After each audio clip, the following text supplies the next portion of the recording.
NEC Article 409.110 focuses on industrial control panels and their required markings. One crucial marking is the short circuit current rating, often abbreviated as SCCR. This rating indicates the maximum short circuit current the control panel can safely withstand without causing a fire or other hazardous conditions. The NEC mandates that the short circuit current rating be established through approved methods. These methods ensure the panel's integrity during a fault. One acceptable method for determining the short circuit current rating is through certified testing conducted by underwriters' laboratories, also known as UL, or another recognized listing agency. These agencies perform rigorous tests to verify the control panel's ability to withstand specific short circuit currents. UL 508-2001 Supplement SB is specifically mentioned as an example of an approved method. Supplement SB provides detailed guidelines and procedures for evaluating the short circuit current withstand capability of industrial control panels. However, the core point is that there are no other methods explicitly approved within the National Electrical Code itself to establish short circuit current ratings for industrial control panels outside of the method outlined by UL 508-2001 Supplement SB or through testing by a listing agency. The NEC relies on the expertise and standards developed by organizations like UL for this specific aspect of industrial control panel safety. It is important to understand that the short circuit current rating is not simply a theoretical number. It is a critical safety parameter that directly impacts the selection of overcurrent protective devices such as fuses or circuit breakers. Selecting appropriately rated overcurrent protective devices is essential to ensure that the control panel is adequately protected against short circuit faults. When a short circuit fault occurs, a large amount of current flows through the circuit.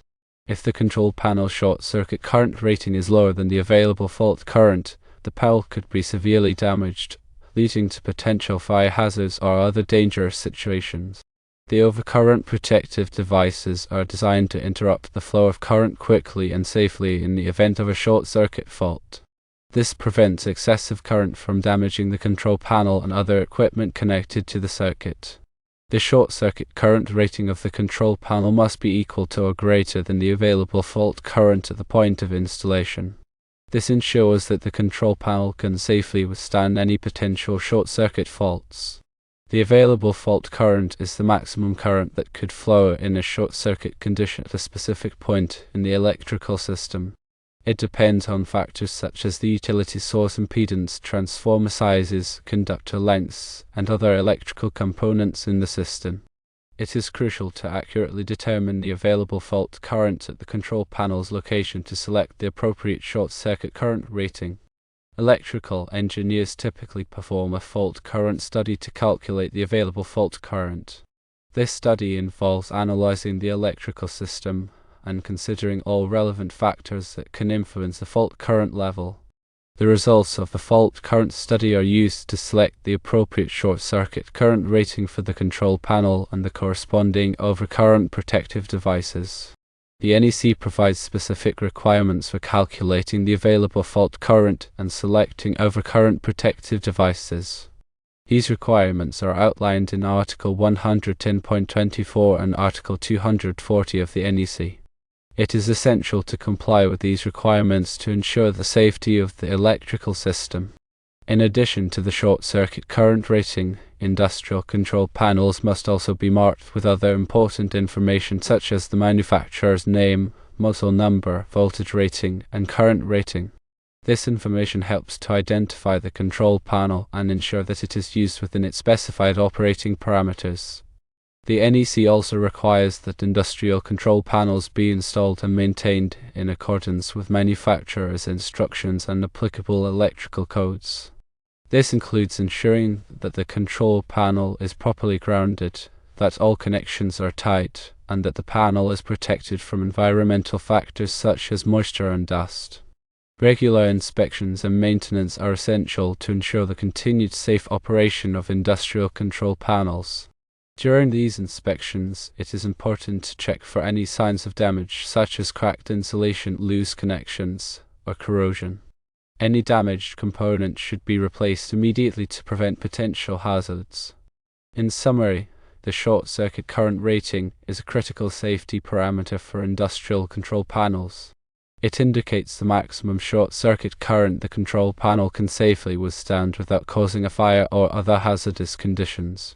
The NEC requires that the short circuit current rating be established through approved methods such as certified testing by UL or another recognized listing agency, or through the method outlined by UL 508A-2001 Supplement SB.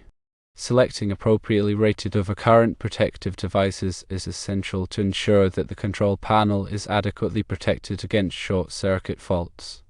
It is crucial to accurately determine the available fault current at the control panel's location to select the appropriate short circuit current rating. Compliance with the NEC requirements for calculating the available fault current and selecting overcurrent protective devices is essential to ensure the safety of the electrical system. The selection of a correctly rated industrial control panel can be done by considering firstly, the available fault current at the installation location. Secondly, ensuring the panel's SCCR meets or exceeds this calculated value. Thirdly, utilizing only methods accepted by the NEC for establishing the panel's SCCR, such as UL 508 to Supplement SB. And fourthly, documenting all calculations and selections for future reference and inspection.